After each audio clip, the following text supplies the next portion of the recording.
നമസ്കാരം, third eye ന്യൂസിലേക്ക് സ്വാഗതം. ഇലക്ട്രിക് വാഹന വിപണിയിൽ പ്രധാന എതിരാളികളായ മഹീന്ദ്രയ്ക്കും MGയ്ക്കുമെതിരെ തങ്ങളുടെ വജ്രായുധമായാണ് ഫ്ലോഗ്ഷിപ്പ് ഇലക്ട്രിക് മോഡലായ ഹാരിയർ ടാറ്റ കളത്തിൽ ഇറക്കാൻ ഒരുങ്ങുന്നത്. 2025 ഭാരത് മൊബിലിറ്റി എക്സ്പോയിൽ പ്രദർശനത്തിനെത്തിയ ടാറ്റ ഹാരിയർ EV ജൂൺ 3 ഇന്ത്യയിൽ അവതരിപ്പിക്കുമെന്നാണ് കമ്പനി അറിയിച്ചിരിക്കുന്നത്. അവതരണത്തിന് മുന്നോടിയായി നിരവധി ട്രീസറുകൾ ഇതിനോടകം ടാറ്റ മോട്ടോഴ്സ് സാമൂഹിക മാധ്യമങ്ങളിൽ പങ്കുവച്ചിട്ടുണ്ട്.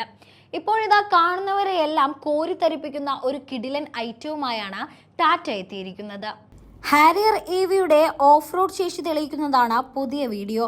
ഞെട്ടിക്കുന്ന ഈ ദൃശ്യങ്ങൾ ചിത്രീകരിച്ചതാവട്ടെ കേരളത്തിലും. കുത്തനെയുള്ള മലയുടെ മുകളിലേക്ക് ഹാരിയർ EV ഓടിച്ചു കയറ്റുന്നതായാണ് ദൃശ്യങ്ങളിലുള്ളത്. എലിഫന്റ് റോക്ക് കേരള എന്നാണ് വീഡിയോയിലുള്ളത്.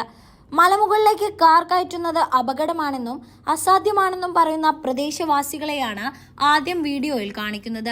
മലയാളത്തിലുള്ള ഈ വിവരണം കേൾക്കുമ്പോൾ തന്നെ അപകട സാധ്യത എത്രമാത്രമാണെന്ന് വ്യക്തമാകും. പിന്നീട് അങ്ങോട്ടുള്ള കാഴ്ചകൾ ശ്വാസം അടക്കിപ്പിടിച്ചു മാത്രമേ കാണാനാകൂ.